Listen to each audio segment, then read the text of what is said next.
আসসালামু আলাইকুম, welcome back to the channel. এখন আমি আপনাদেরকে মিষ্টি কুমড়া গাছ ফুলের ছবি ড্রয়িং করে দেখাবো। গ্রামে মাটির উপর মিষ্টি কুমড়া গাছ লাগানোর পর কিভাবে লতা পাতা ফুল এবং কি মিষ্টি কুমড়া বড় বড় মিষ্টি কুমড়া পেকে থাকে, ঠিক সেরকম সিনারি ড্রয়িং করে দেখাবো। প্রথমে মিষ্টি কুমড়া আঁকবো বড় একটা, এরপরে মিষ্টি কুমড়ার পাশে লতা পাতা ফুল এঁকে নেব ইচ্ছা মতো। এরপর মিষ্টি কুমড়ার আঁকা হয়ে গেলে, গাছটা পুরো কমপ্লিট হয়ে গেলে আমরা মাটির ওপর যে জায়গাটায় মিষ্টি কুমড়ার গাছ আছে সেই ভূমি বা জমি এঁকে নেব। এরপরে মাটিতে ছোট ছোট ঘাস আঁকবো।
আঁকা হয়ে গেলে আমরা মোম রং দিয়ে ইচ্ছা মতো রং করে নেব।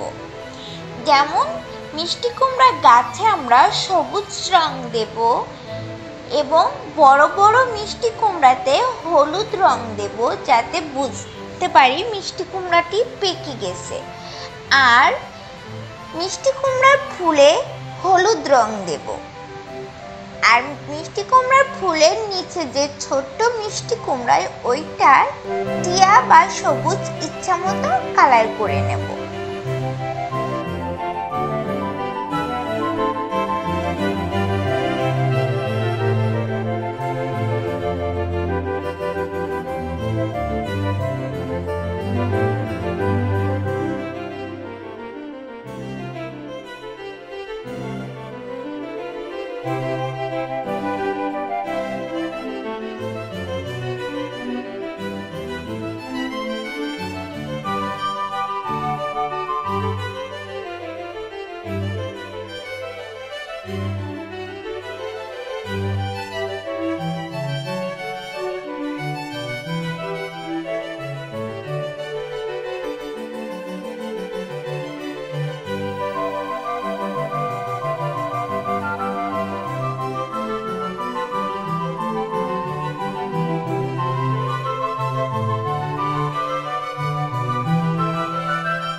এভাবে আমরা ইচ্ছা মতো কালার করব।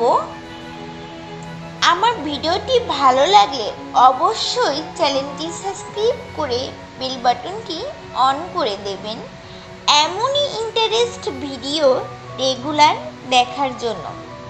Subscribe my channel.